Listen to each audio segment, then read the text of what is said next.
Hello everyone, welcome to my জামাই ষষ্ঠীর vlog. আর যারা যারা আমার চ্যানেলে জামাই ষষ্ঠীর আগের দিনের ভ্লগটা দেখোনি তারা এখনই গিয়ে দেখে নাও আর আমার চ্যানেলটাকে সাবস্ক্রাইব করে নাও আর এই ভিডিওটা শেষ পর্যন্ত দেখো। তো আজকে সকালবেলা ঘুম থেকে উঠে পড়েছি, অনেক সকালবেলা উঠেছি, প্রায় 6:30 নাগাদ উঠেছি। তারপরে এখানে দেখে নাও মা একদম সবজিগুলো সব কেটে ফেলছে, তাড়াতাড়ি করে রান্না করে নিয়ে ফ্রি হতে চাইছে।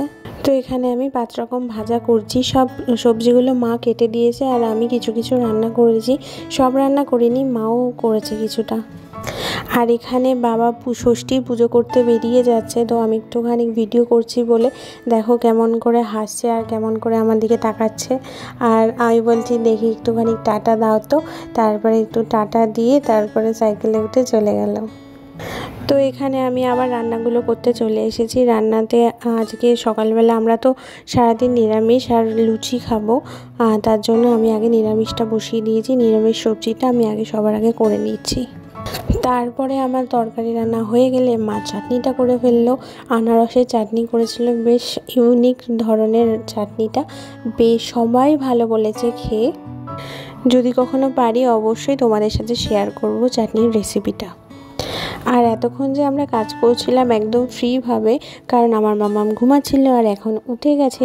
মামাম উঠে বসে একদম চারিদিকে দেখছে যে ও কোথায় ঘুম থেকে উঠলো, ও তো ওর বাড়িতে ছিল।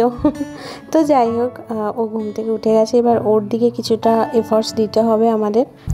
তো রান্নাবান্না অনেকটাই সামলে নেওয়ার পরে মাম্মামকে নিয়ে আমার মা বসেছিল, একটু গল্প করছিল। তো কিছুক্ষণ পরেই দিদিরা এসে পৌঁছালো, প্রায় 11:30 নাগাদ ও ঢুকেছে। সুদাকে মানে আমার জামাইবাবুকে ঢুকতে দেখে আমার মাম্মা রান্না শুরু করে দেবে। তোমরা একটু শোনো কিভাবে কাঁদছে ও। তো ওই কান্না দেখে বিশুদা আর ঘরে ঢুকছে না, ও বাইরে দাঁড়িয়ে আছে। আর দিদি ওকে হাসানোর জন্য অনেক অঙ্গভঙ্গি করছিল। তারপরে মাম্মামকে থামানোর পরে এবার লুচি ভাজা হলো, কারণ সকালবেলা আমরা লুচি দিয়ে ব্রেকফাস্টটা করেছি। ওরা আসছিল না বলে আমরা ব্রেকফাস্ট করিনি, আমি একটুখানি চিড়েমুড়ি খেয়েছিলাম। এখানে বিশুদা লুচি খাচ্ছিল। আর তার কিছুক্ষণ পরে মানে প্রায় 1:30-2 নাগাদ এসে আমার বর ঢুকলো, কারণ ওর স্কুল ছিল, ও হাফ স্কুল করে তারপরে ঢুকলো, ও ব্রেকফাস্টটা করেনি। ও এসে একদম লাঞ্চের টাইমেই ঢুকেছে। তো এই যে আমাদের লাঞ্চের থালি একদম রেডি। 5 রকম ভাজা আছে, সঙ্গে আছে ডাল, তারপরে আছে কাতলা মাছের কালিয়া আর চিংড়ি মাছের মালাইকারি, আর সাথে ছিল মটন কষা আর আনারসের যে চাটনিটা দেখালাম সেইটা। আর মিষ্টি তেমন একটা কেউ পছন্দ করে না, তাই আমাদের আইসক্রিম হয়েছিল, কিন্তু না আমি আইসক্রিমের ভিডিওটা তেমন করতে পারিনি। আর টক মিষ্টি দইও আনা হয়েছিল, সেটা তখন কেউ খাবে না বলে তাই পাতের পাশে রাখা হয়নি। বিকালের দিকে আমাদের মিষ্টি দই খাওয়া হয়েছিল। তারপরে 2 জামাই তার ছেলে মেয়েকে নিয়ে ফটো তুললো, একটুখানি পোজ দিতে বললাম, তো ওরা একটু পোজ দিল, ফটো তুললো, আমার থাম্বনেলও তৈরি হয়ে গেল। আর তারপরে আসলো আমার মা, ওদেরকে ধান দুপুর দিয়ে আশীর্বাদ করলো, করে তারপরে নাতি নাতনি দুজনকেই আশীর্বাদ করেছে। তারপরে আমার মা গিফট দিল।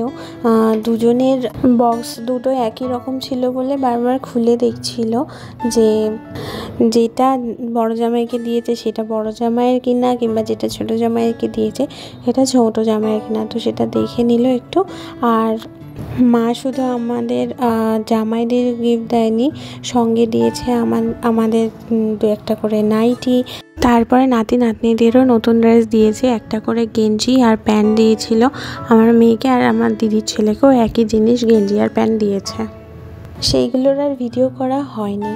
তারপরে সবাই খেতে বসে গেল, সবার খাওয়া দাওয়া হলো। তারপরে মেয়েরা মানে আমরা খেতে বসলাম। আমরা খেলাম লুচি, নিরামিষ তরকারি, আর সাথে ছিল একটু চাটনি, যেগুলো নিরামিষ করেই করা ছিল। তো কেমন লাগলো আমার ব্লগটা অবশ্যই কমেন্টে জানিও। আর এইটুকুনি আমার ব্লগটা থাক।